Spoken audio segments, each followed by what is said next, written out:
¿Qué tal? Muy buenas tardes, ¿cómo les va? Bienvenidos. Comenzamos con este Chakra en el país recorriendo los temas principales en diferentes regiones y por supuesto atento a las nuevas novedades que tenemos en cuanto a este acuerdo entre la Unión Europea y el Mercosur, las implicancias, el impacto que va a tener esto en la Argentina y que ya mismo empieza a tener, ¿no? Desde el punto de vista político, quizás hasta electoral ya en este año 2019.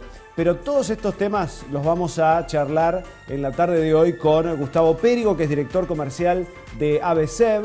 Para que ustedes se den una idea, esta es una institución fundada por el actual ministro de Producción, Dante Sica. Bueno, él está aquí con nosotros. Gustavo, te saludo, ¿cómo estás? Muy buenas tardes. Gracias. Muchas gracias por recibirme. Por venir con nosotros. Bueno, y obviamente un tema apasionante. Ya desde hace mucho tiempo la Argentina venía ampliando mercados y obviamente ahora con esta firma calculamos que va a tener un impacto importantísimo, ¿no? ¿Cómo hay que tomar este acuerdo? Porque entre otras cosas, esto no es hoy, no es ya. Digo, hay que esperar un tiempo, ¿no? El acuerdo, para empezar, imagínate que empezó el proceso en el año 95. Estamos hablando de varias generaciones ya que estuvieron en esa mesa de negociación y que al final se logró la semana pasada, después de mucho esfuerzo, tener un marco de referencia para avanzar en lo que es ya la letra chica de lo que sería el acuerdo comercial. ¿Por qué es importante? En primer lugar, estamos hablando, ya los europeos lo están diciendo, como el tratado entre dos bloques comerciales más importante a nivel global, por el tamaño que tiene.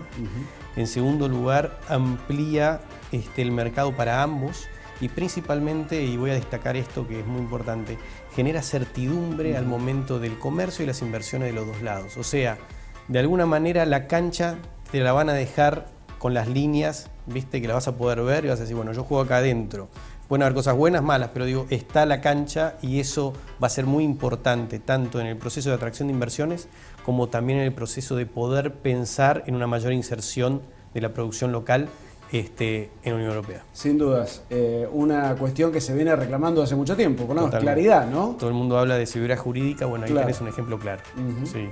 Entonces, me parece que ahí es el punto, y creo que el punto de inicio importante al momento de que un empresario que esté de este lado del charco pueda empezar a decir, bueno, yo estoy pensando en la Unión Europea, lo estoy pensando por los próximos 20, 30 años, yo sé que eso va a seguir estando de la misma manera, o por lo menos los marcos de referencia son claros, los marcos para solución de controversias son claros, los marcos para las decisiones del programa, por ejemplo, el PAC, con respecto a el desarrollo agroindustrial europeo son claros para nosotros. Todo lo que tiene que ver con las políticas de subsidios y principalmente la aplicación de cuotas van a ser mucho más claros también y vas a tener una liberalización de más del 80% de lo que hoy está dentro de lo que es el comercio agroindustrial de ambos lados. Entonces eso ya de inicio, ¿no? Entonces eso es muy importante.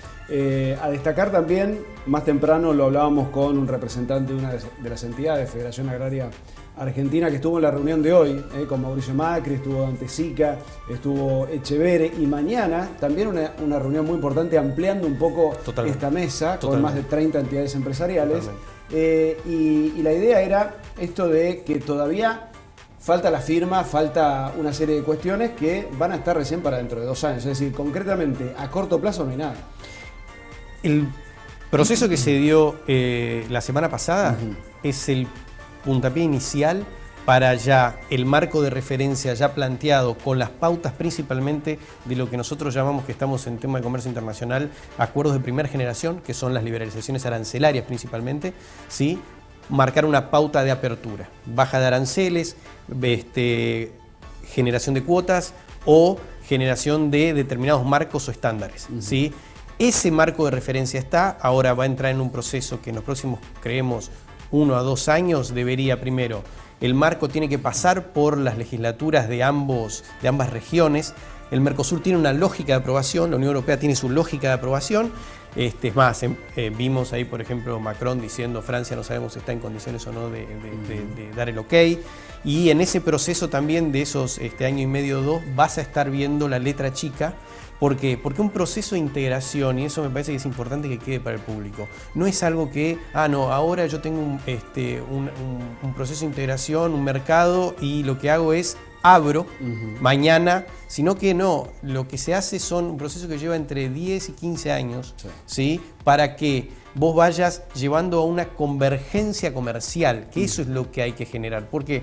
Porque el acuerdo tiene que generar beneficio para ambos lados. Entonces, ese proceso de convergencia hace con que vos tengas determinadas líneas arancelarias que se abren más rápido, sectores que son mucho más sensibles, que entran en procesos de entre 4 y 10 años para apertura, y hay muchas válvulas de escape para poder ir modulando ese proceso, tanto para Mercosur como para Unión Europea.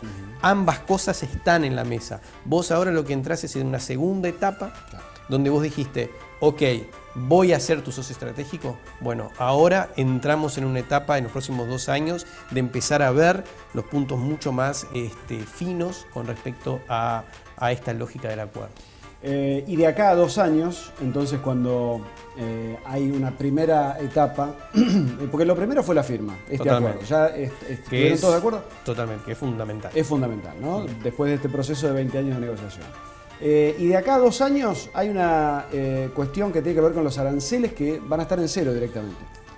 Como por ejemplo aceites para uso industrial. Totalmente. Soja, girasol, maíz, productos de origen animal, menudencias, manzanas, peras, duraznos. Esto lo hablábamos más temprano con el representante de Federación Agraria, con Elvio Guía. Legumbres, frutos secos, es decir, una serie de productos que de acá a 2 años van a tener arancel cero. Claro, al momento de que el acuerdo empiece a funcionar, vos vas a tener, ¿por qué te digo primera y segunda generación? Lo que se llaman los acuerdos internacionales primera generación tiene que ver mucho con arancel. Segunda generación, ¿con qué tiene que ver? Que seguramente muchos de los que asisten el programa conocen, que es todo lo que son normas y estándares, ¿viste? Fitosanitario, todo lo que tiene que ver con normas de origen, toda esa otra parte también. ¿Qué es lo primero que vos ves? Casi siempre se mira, es bueno, en términos arancelarios, ¿qué va a pasar? ¿Sí? Entonces vos tenés un bloque que son más o menos el 81% de lo que serían las líneas arancelarias de comercio con respecto a temas agroindustriales, que ahí los ejemplos que vos estabas dando en el listado que estábamos mirando, pasarían a cero, ¿sí? Y después vos entrás otro grupo, entre los que tenés, por ejemplo, carne bovina, carne avícola, quesos, por ejemplo, también biodiesel, otros productos que van a entrar en un proceso de liberalización que va de entre 4 y 10 años. Y 10 años. Frutas cítricas, frutas finas, arándanos, frutillas, harina de maíz. Arroz partido, productos de la pesca. Totalmente. La pesca tenés dos, ¿viste? Tenés por un lado la merluza, que va a estar con apertura directa, pero después tenés otros productos del sector que van a tener aperturas graduales, porque también la lógica misma de este proceso es, como yo te digo, la convergencia comercial. Entonces tenés que ir a ese proceso, porque ambos lados, a los que son sectores más sensibles, buscan darle un poco más de tiempo para que estén en condiciones de no solo competir, sino entender en la cadena de valor dónde yo me posiciono mejor, porque eso termina pasando. Gustavo, hay algunos que dicen que, por ejemplo, esto va a beneficiar solamente al sector agroexportador, o por lo menos lo va a beneficiar más, y el resto, bueno, tiene algunos reparos, algunas dudas, ¿no? Yo creo que al sector agroexportador sí vos tenés una ventaja que es muy clara, ¿no? Y que ya la viene teniendo. Que la viene teniendo, pero de alguna manera esto acá lo que hace es darle, como yo dije al inicio, certidumbre con el acceso. Y eso no es poca cosa cuando vos tenés que trabajar y principalmente invertir en contextos macroeconómicos como son los del países como el Mercosur, donde tenés muchas más complejidades al momento de decir voy a poner determinada cantidad de dólares para dentro de 5 o 10 años. Entonces saber que ese marco de referencia está, te cambia bastante. Es importante para las inversiones que pueden venir a la Argentina. Totalmente, Argentina y Mercosur en general. Eso por un lado, sí. Obviamente que para lo que son, si vos me hablas con respecto a productos industriales, ¿sí? Y vamos por ejemplo a maquinaria agrícola, vos lo que tenés ahí es un proceso que va a ser gradual, ¿sí? De todas las líneas, y es más, hay algunos productos que directamente quedaron excluidos del marco de referencia general. ¿Cómo cuáles? Algún tipo de extractores especiales, etcétera, que fueron pedidos por producción Mercosur. Ahí hay puntos, ¿sí? Que fueron considerados. ¿Por qué? Porque son industrias que son importantes y que son sensibles a una apertura de estas características. ¿Sí? Entonces, esas dos lógicas están. ¿sí? Lo que sí hay que destacar es lo siguiente, y es muy importante. Mercosur como estructura productiva ya venía teniendo un problema muy grande, que es lo siguiente. Las pymes locales, sean industriales, sean de base agroindustrial, ¿sí? O sean de servicios, tienen gran dificultad de insertarse en las cadenas globales de valor. ¿Sí? O sea, ¿qué significa eso? Vos, cuando vas a otros países, vos lo que tenés, saliendo de Mercosur, porque Mercosur tiene una característica que fue muy endógena, se miró hacia adentro por mucho tiempo, más allá de exportar mucho desde la agroindustria. Vos tenés un gran problema que las pymes tenían mucha dificultad de insertarse a las cadenas globales. Lo que te da la posibilidad de este acuerdo es que cuando vos haces un puente de estas características en términos de grupo, la economía más grande del planeta, porque la Unión Europea como economía es la economía más grande del planeta, eso te da la posibilidad de repautar lo que son las estrategias de los modelos de negocio para pymes que son proveedoras de las cadenas y poder insertarse. ¿Por qué? Porque lo que te va también a llevar este proceso que va a ser de adaptación de 10 años es que vos como empresa no solo tenés que ser competitivo, sino que tenés que subir la vara en términos de los estándares en los cuales producís, del tipo de diseño de lo que producís, del tipo de producto y principalmente cuando salís de un proceso endogámico como el que tenías, que es yo vivo con lo mío, también se definen en esa cadena donde tenés un montón de participaciones de distintos productos que van agregando valor. Bueno, ¿dónde estoy? Posiblemente no tengo que estar en toda la cadena, pero voy a estar en algunos segmentos, en otros no tanto. Entonces, y eso te da competitividad de nicho en muchos casos, competitividad con respecto a valor relativo, y te da la posibilidad que vos tengas acceso no solo a exportación, sino que uno de los puntos más importantes que vas a ver acá es el proceso de integración. Lo que te está llevando también es apertura de licitaciones, o sea, las compras públicas, más allá de que la empresa nacional va a seguir teniendo su ventaja en el compre local, ¿sí? Pero eso fue un punto que Brasil no quería abrir, la Argentina ya estaba bastante abierta con respecto a eso, pero es la posibilidad de la integración mayor para las compras, la posibilidad de exportación mucho más fuerte de empresas de servicio y principalmente todo lo que tiene que ver con los marcos legales y regulatorios para que el flujo de inversión de un lado al otro, ¿sí? sean mucho más fuertes.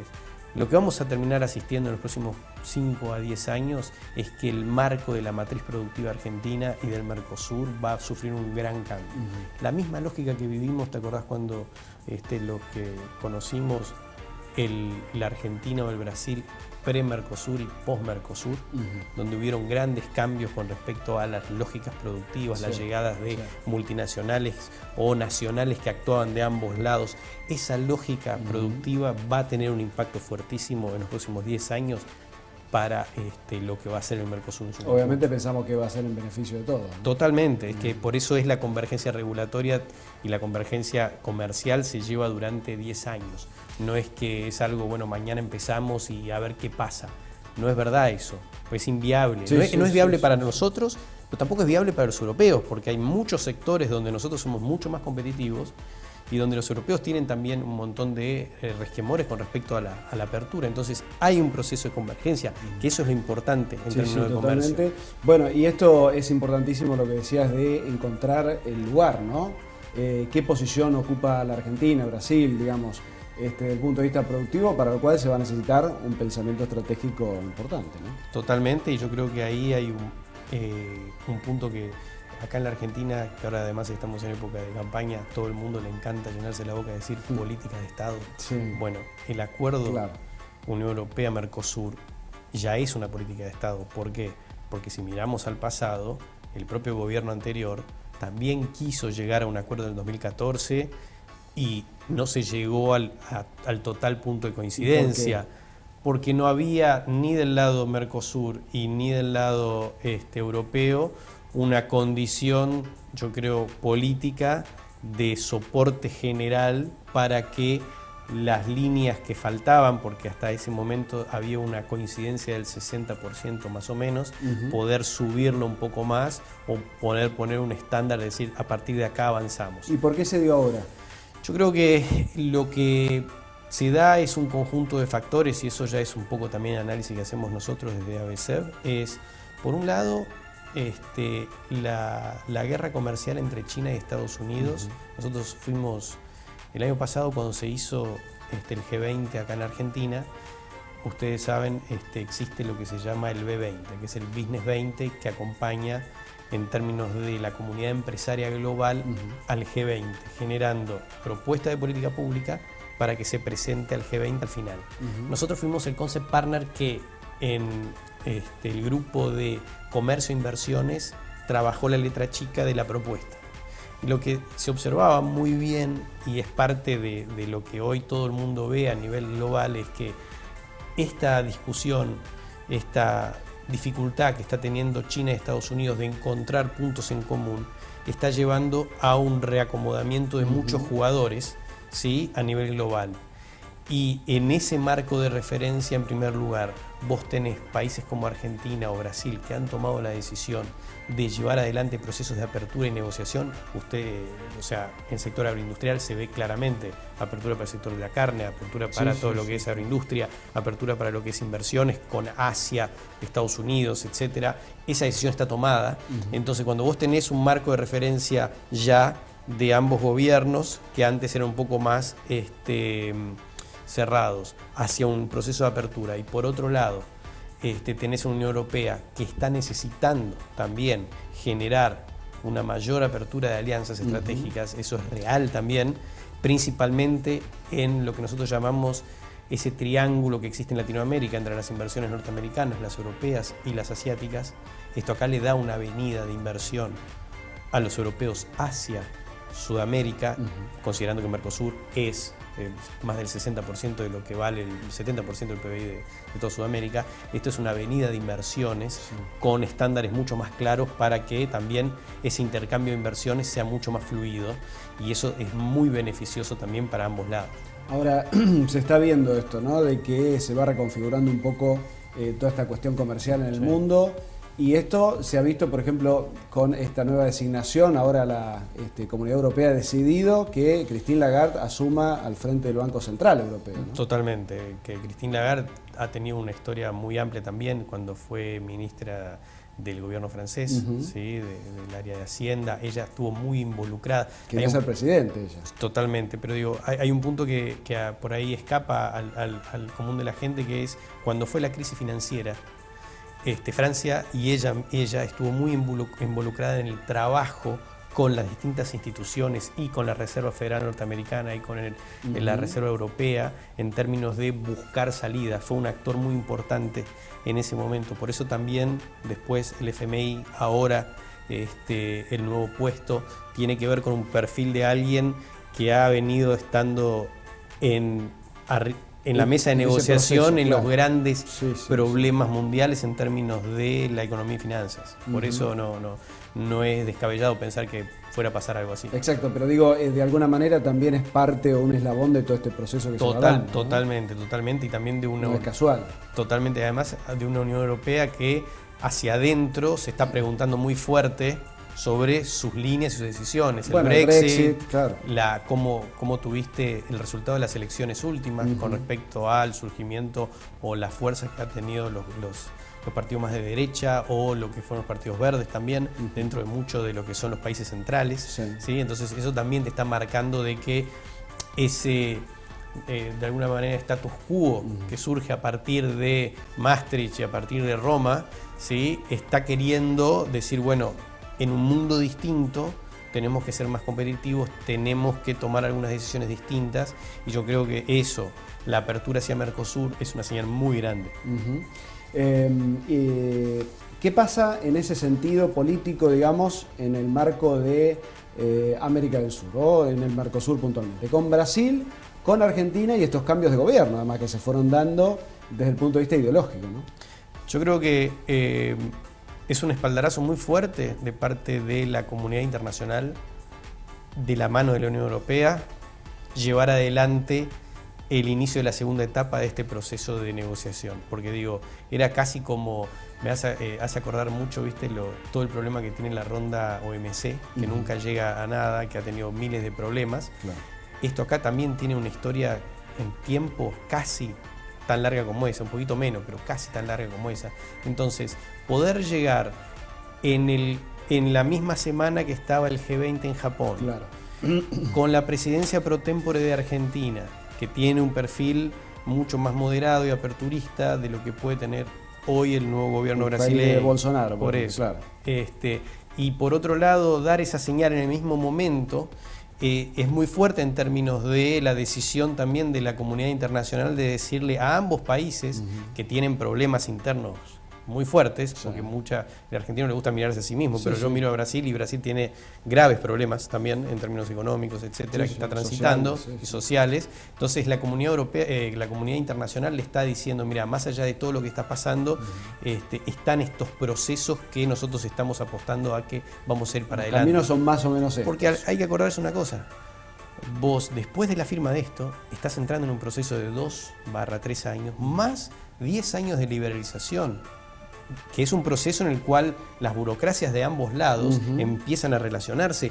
Todo lo que son los estándares y la convergencia de estándares, lo que nosotros hicimos hacia adentro del Mercosur, que estamos trabajando, que se está trabajando ahora, ya hace varios años, viste, todo lo que son las convergencias burocráticas, estándares, la doble tributación, todo ese enmarañado de burocracia que existe hacia adentro del Mercosur, que se está intentando simplificar. Todo ese proceso ahora también empieza para con la Unión Europea. Entonces, Unión Europea, que es símbolo de institucionalidad y de certidumbre de mediano plazo, le está diciendo al bloque Mercosur, bueno, yo creo que con vos yo puedo entrar a trabajar todo este camino arduo y largo por los próximos 10 años o 12 años, independientemente del gobierno que gane, del color que sea. O sea, porque sigue siendo Argentina, Brasil, Uruguay, Paraguay, siguen siendo. Ahora, se aprobó, digamos, ese consenso y se asumió esa responsabilidad. Totalmente. También, ¿no? Totalmente. Digo, ¿hay alguna posibilidad de que esto se trunque en algún momento?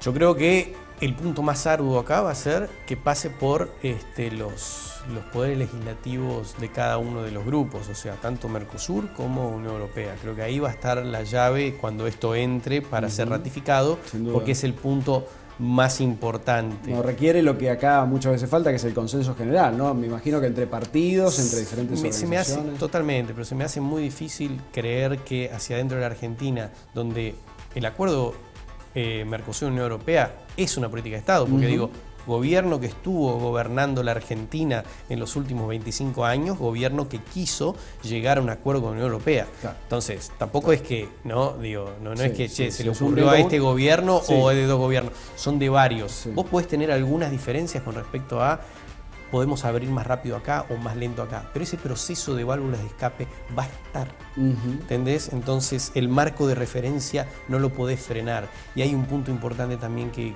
quiero destacar. Cuando la Argentina, por ejemplo, o Brasil dicen quiero entrar a la OCDE, o dicen ahora quiero tener este acuerdo con la Unión Europea, lo que también están diciendo es quiero importar institucionalidad, quiero importar certezas, quiero importar, traer hacia adentro marcos, ¿sí?, que hagan con que vos no puedas tener movimientos de vaivén tan fuertes. Ahora, esta estructura regulatoria, digamos, que es aparentemente muy firme, sólida y demás, que le va a dar certidumbre sin duda a las empresas que vengan a invertir a la Argentina, a cada uno de los países, digo, ¿se va a enfrentar también con la burocracia local? Sí, obviamente. Digo, porque muchas empresas obviamente lo que dicen es queremos seguridad jurídica. Ok, desde esta parte macro está. Ahora, en lo micro, dentro de la Argentina, ¿se va a encontrar quizás con algún problema? Sí, obviamente que sí. Y los países hacia adentro no cambian tan rápidamente, pero sí hay un punto que me parece que es muy importante.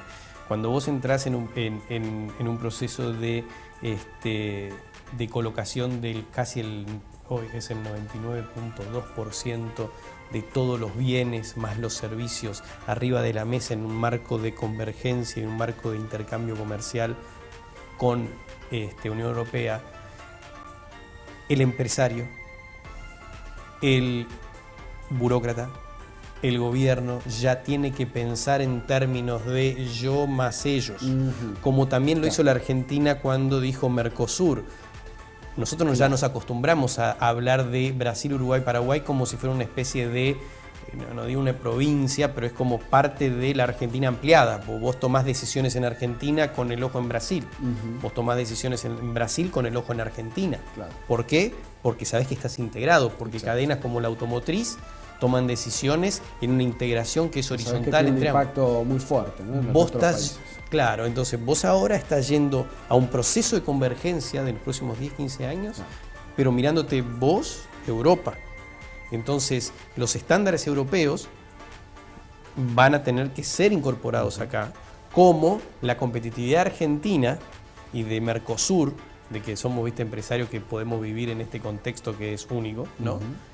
Va a tener que ser también incorporada en las empresas europeas que de repente van a ver productos nuestros entrando con arancel cero o con preferencias distintas, pese a que nosotros muchas veces no contamos con los instrumentos de subsidio cruzado, etcétera, que tienen ellos, pero sin embargo somos competitivos igual. Entonces el europeo también va a ver él en su metro cuadrado alrededor viendo entrar nuevos actores. Sin duda. Y te quiero resaltar una cosa.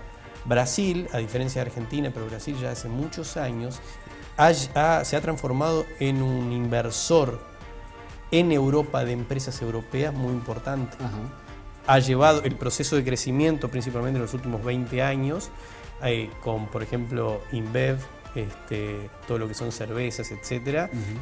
Vos ves ahí ejemplos de grandes inversiones fuera de Brasil que van a Europa. ¿Por qué? Porque muchos mismos dicen, bueno, allá yo tengo un mercado con certidumbre, entonces en vez de poner el dólar acá, lo pongo allá. Bueno, esos marcos de referencia van a empezar a fluir hacia adentro de este bloque de, ¿cuánto? 800, 900 millones de habitantes. Sin duda, es muy importante. Y ese marco lo tendrán entonces los empresarios, dirán, vamos a invertir a Argentina, que es seguro. Va a ser parte de la decisión, sí, totalmente. ¿Por qué? Porque tenés que competir en ese marco de referencia. Entonces te adaptás, como tuviste que hacerlo Argentina-Mercosur cuando tomaste tu decisión. En buena hora, ¿no? Totalmente, son plazos.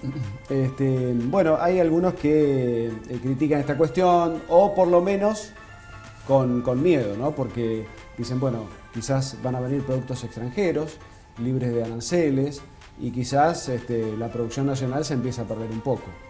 Yo creo que ahí el marco de referencia... mira, hay dos cosas que nosotros de la consultora resaltamos. En primer lugar, hay gente que habla acerca de desaparecer. Para mí eso es un delirio. No existe eso. Yo lo que sí creo es que vos tenés de ambos lados procesos de especialización, ¿sí? Donde posiblemente existan nuevos mix de producción, importación o desarrollo de determinados productos en determinadas características. Es adaptarse a un nuevo mundo, ¿no? Es que totalmente, pero digo, eso también pasó cuando hiciste apertura en términos de Mercosur.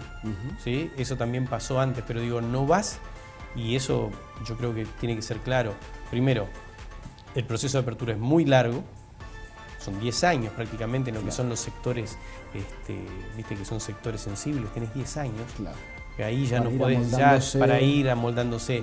En segundo lugar, las cadenas globales de valor muchas veces generan dificultades en un eslabón y oportunidades en otra, y depende de dónde vos estás parado. Entonces los marcos de referencia de generación de valor en esas cadenas es lo que el empresario tiene que estar pensando. No es la cuestión de yo sigo estando acá y todo sigue igual. No va a seguir igual, eso desde ya que no. Pero eso no significa que vos no podés o avanzar, ¿sí?, hacia un lado, hacia otro, dentro de lo que son las cadenas globales, ¿sí? Y principalmente la escala que te genera la cadena global de valor en su tracción hacia el modelo productivo es muy fuerte, ¿sí? Es como el ejemplo, a mí me gusta poner el ejemplo, por ejemplo, del sector automotriz. Cuando se instalaron la cantidad de terminales del lado argentino y brasileño a partir del Mercosur, vos generaste en lo que son los sistemistas y los proveedores de segundo anillo la necesidad de una escala mucho más amplia. ¿Por qué? Porque miraban al mercado local y miraban al mercado brasilero. Y Brasil lo mismo, pasó lo mismo. El 40% de las exportaciones industriales es Argentina. Entonces, esa lógica de mirar el mercado como un todo es lo que ahora, el desafío que aparece hacia adelante. Pero no podés decir no, porque el mundo, la Unión Europea está haciendo acuerdos con India, la Unión Europea está haciendo acuerdos con Japón, Estados Unidos relanzó lo que es ahora ya no el NAFTA con otro nombre. China con el Belt and Road tiene una lógica. Japón, Australia está tomando también decisiones con respecto a Asia. O sea, vos tenés un mundo que está abriendo nuevos canales, ¿sí?, de integración, y vos no podés quedar aislado diciendo, bueno, eso está pasando allá y yo voy a buscar una ventaja comparativa en términos casi de estrategia solitaria. Es inviable. Claro, sí, es inviable. Sí. ¿Es en conjunto o nada? Es un conjunto, totalmente. Y ahí Bueno, se construye y se genera valor. Gustavo, muchísimas gracias por Muchas estar gracias con a nosotros. ustedes. Ha sido muy rico poder entender todos estos procesos, que nos expliques un poco desde la opinión de ABC, ¿no? Muchas gracias a la audiencia. Gustavo Pérez con nosotros, muchísimas gracias.